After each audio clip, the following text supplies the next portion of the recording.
So we have 4 games on here as the half-point game is really not looking so ending.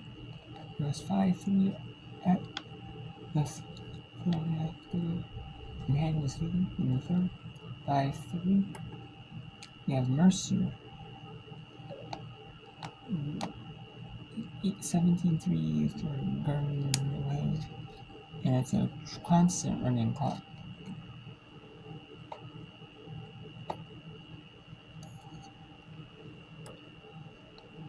And we have Mount St. Mary's leading Canisius. There's Canisius leading them.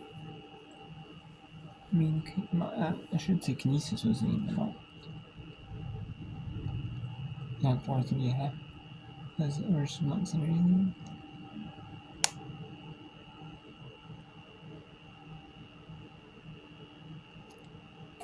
Yes, they are. Thought so.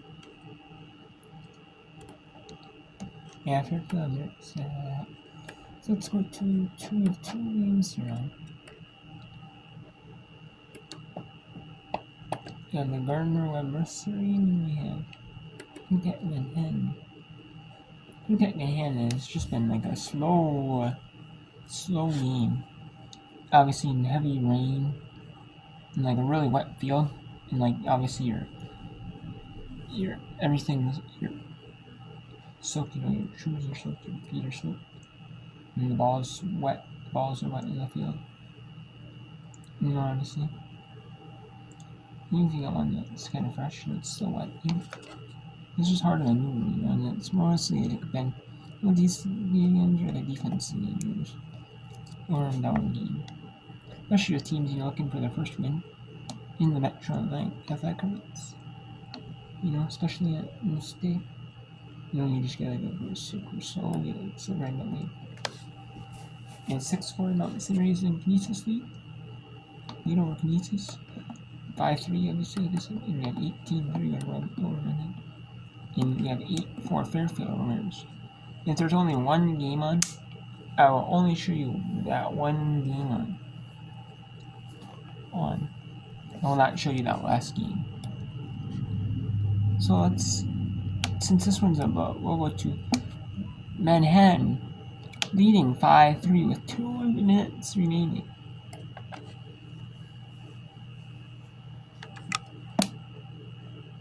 She comes back with 8 saves on 13 shots, and typically in women's lacrosse, if you're just a shade below 50%, 45, 40-ish%, you're doing well enough. Yeah. She's at north of 60%, and that's outstanding.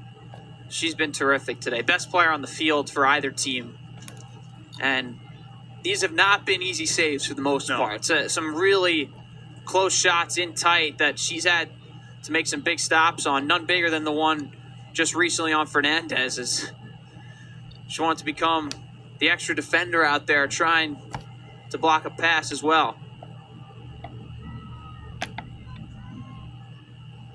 Bonich now. Her shot fired wide. Got to go quickly. Shot clock under 15. Crothers needs to recognize it and go. The shot clock hasn't moved yet.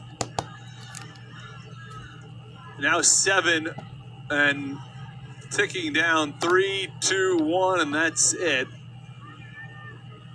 Yeah, that shot clock was stuck on 15 for about 6 to 7 seconds, and then all of a sudden 7 seconds showed up on the clock.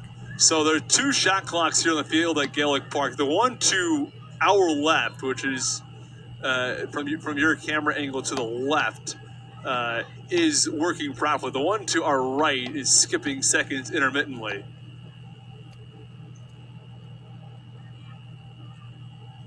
And with all the rain, it very well could be an issue with water damage or something else that could be playing a role there, which is just a factor that you have to deal with when it's raining as much as it is. And it has calmed down. Last 5-ish minutes or so, the rain is not nearly as heavy as it was. It's still raining. It's still coming down here, but not nearly as heavy as it was.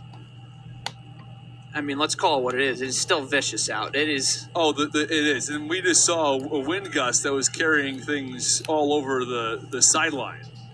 So if it's not the rain, it's the wind. And they call a stoppage.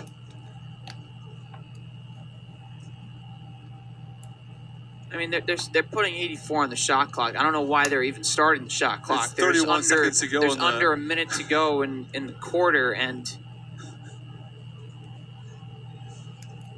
it just I don't know what we're doing here. This is. I couldn't tell you. There's no reason to be worrying about the shot clock when there's 30 seconds to go can hold for the last shot. It just. Even if it is a turnover, it is what it is.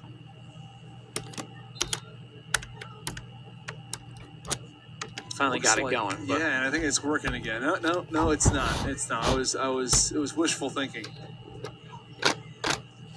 And a whistle that sends the possession back in the Jaspers' direction.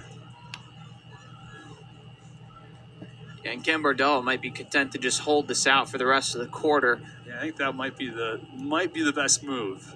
And I can't blame her with how sloppy it's been and how rainy and the turnovers that have been forced in clearing scenarios. No reason to turn it over and give Quinnipiac a chance or some late momentum here.